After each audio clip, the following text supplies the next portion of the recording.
Putin का message clear, Zelensky को direct warning.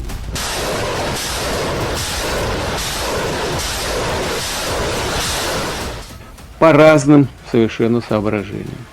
И если киевские власти не желают закончить дело миром, Zelensky surrender करो वरना डेडली मिसाइलों का सामना करो। Ukrainian delegation, yes, in January, and Ukraine is ready for peace. And once again, would like to thank President Trump for a warm welcome and substantial discussion. Thank you, Mr. President. Thank you very much. Thank you so much. Zelensky Donbas छोड़ो वरना Putin नहीं छोड़ेंगे।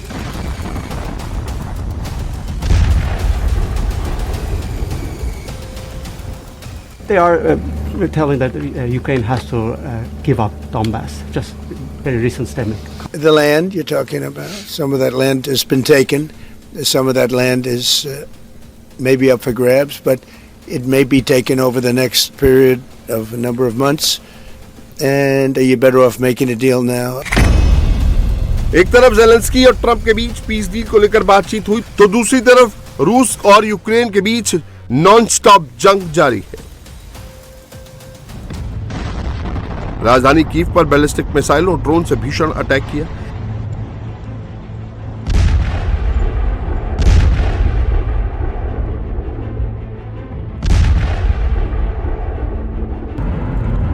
डोनेत्स्क क्षेत्र के सोल्वियांस्क में रूसी guided aerial बमों ने जबरदस्त धमाके किए।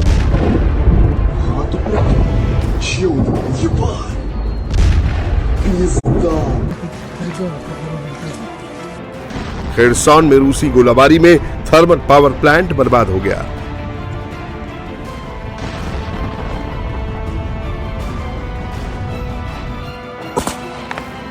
कुपियांस्क शहर पर रूस ने कब्जा कर लिया है।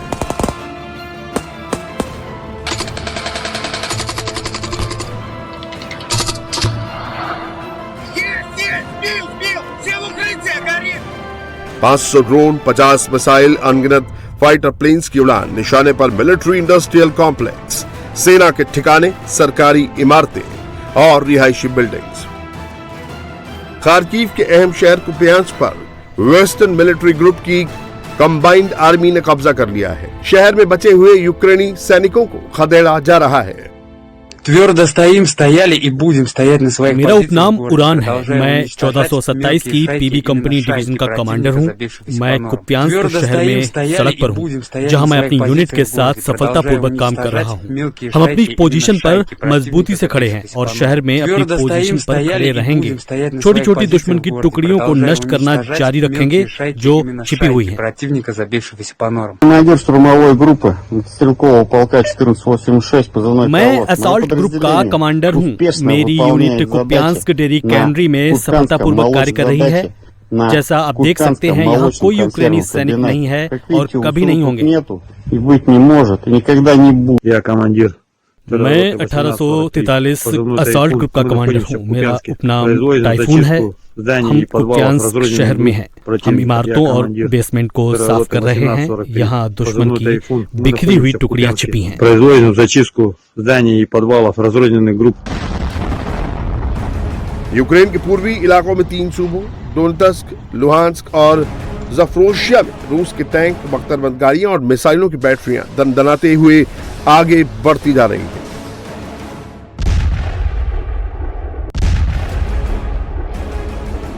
जिस वक्त ज़ेलेंस्की पीस प्लान पर वार्ता कर रहे थे, उस वक्त पुतिन की सेना यूक्रेन पर विध्वंसक हमले कर रही थी।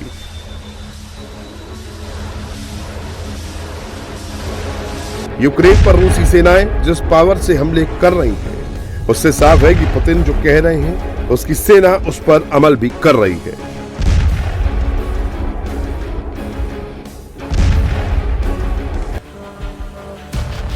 रूस और यूक्रेन के बीच युद्ध का आज 1404वां दिन है।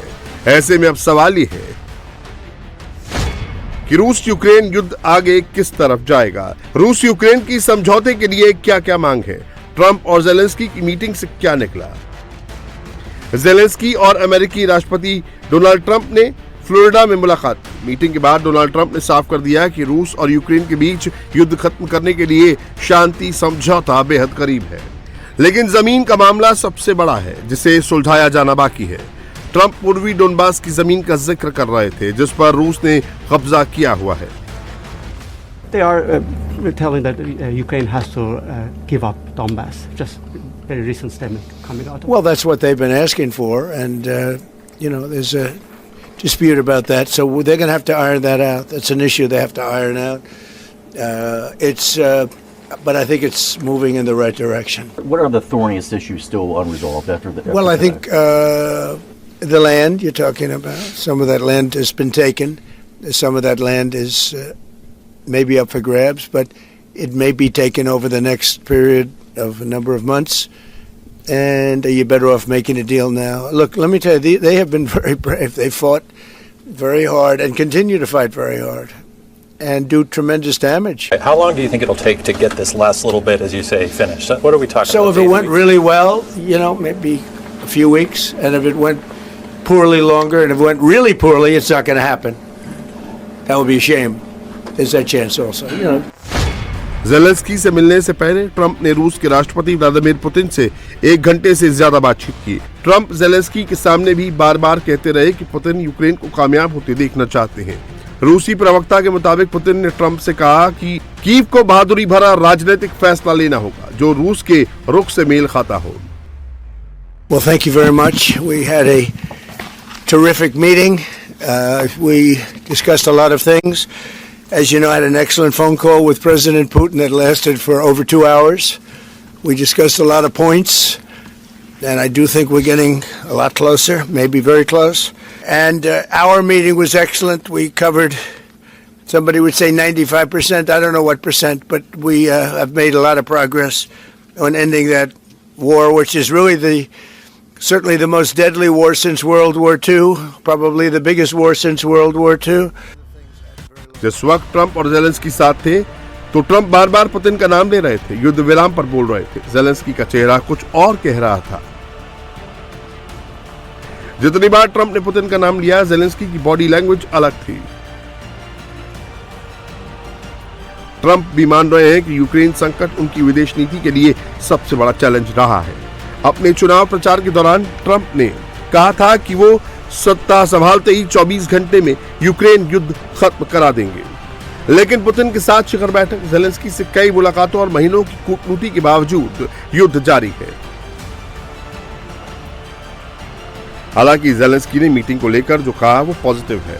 उन्होंने 20 पॉइंट्स वाले फॉर्मूले पर 90% सहमति वाली बात पर मोहर लगा दी है। Colleagues, first of all, I would like to thank President Trump for a great meeting at this amazing place in his home in Mar-a-Lago, and we had a really great discussions on all the topics, and we appreciate the progress that was made by American and Ukrainian teams in these recent weeks, and we discussed all the aspects of the peace framework, which includes, and we have great achievements, 20-point peace plan, 90% agreed, and US-Ukraine security guarantees 100% agreed. US-Europe, Ukraine security guarantees almost agreed. Military dimension 100% agreed. रूस Ukraine में जंग इतनी आसानी से नहीं थमेगी, क्योंकि Putin ने Ukraine को वार्निंग दे दी है कि अगर यूक्रेन शांतिपूर्ण तरीके से युद्ध रोकने पर तैयार नहीं होता है तो रूस मिलिट्री एक्शन से अपना टारगेट पूरा कर लेगा। कॉन्टैक्ट लाइन पर हम जो गति दिखा रहे हैं उसे देखते हुए कई कार्डों से जिन इलाकों पर भी अभी कब्जा किए हुए हैं वहां से यूक्रेनी सैन्य टुकड़ियों को हटाने में हमारी दिलचस्पी लगभग 0 है। और अगर कीव के अधिकारी इस मामले को शांति से खत्म करने को तैयार नहीं हैं तो हम स्पेशल मिलिट्री ऑपरेशन में अपने सभी लक्ष्यों को सैन्य तरीके से हासिल करेंगे। दुर्भाग्यवश यूक्रेन सरकार के नेता इस संघर्ष को शांतिपूर्ण तरीकों से सुलझाने में दिलचस्पी नहीं दिखा रहे हैं। युद्ध विराम को लेकर पुतिन की डिमांड्स की बात करें तो पुतिन शासन की प्राथमिक मांग है कि वो कोई भी समझौता सिर्फ यूक्रेन के चुनाव के बाद ही कर सकते हैं। रूस चाहता है कि यूक्रेन के डोनबास क्षेत्र यानी डोनेत्स्क और लुहांस्क पर उसके कब्जे को मान्यता दी जाए। यूक्रेनी सेना की डोनबास से पूरी वापसी उसकी अहम शर्त है। रूस चाहता है कि उसके यूक्रेन के आंशिक रूप से कब्जे वाले दूसरे इलाके में भी नियंत्रण को मान्यता दी जाए। इनमें खेरसॉन, ज़ेपोरिजिया और क्रीमिया जैसे इलाके शामिल हैं, जिन पर रूस अपने कब्जे को स्थायी करना चाहता है। डोनबास को लेकर रूस लगातार धमकी देता है कि अगर ये इलाका उसे नहीं मिला तो मिसाइलें और भी ज्यादा आग बरसाएंगी। रूस ने शांति समझौते के बदले आर्थिक प्रतिबंधों में राहत की मांग की है। अब ज़ेलेंस्की पुतिन की बात मानते हैं या नहीं, उनका ये फैसला रूस यूक्रेन महायुद्ध की डायरेक्शन तय करेगा। लेकिन एक बात तय है कि ज़ेलेंस्की अगर नहीं झुके तो पुतिन की सेना यूक्रेन में आगे भी तबाही मचाती रहेगी। रूस और यूक्रेन के बीच एक तरफ जंग चल रही है, दूसरी तरफ बातचीत भी हो रही है।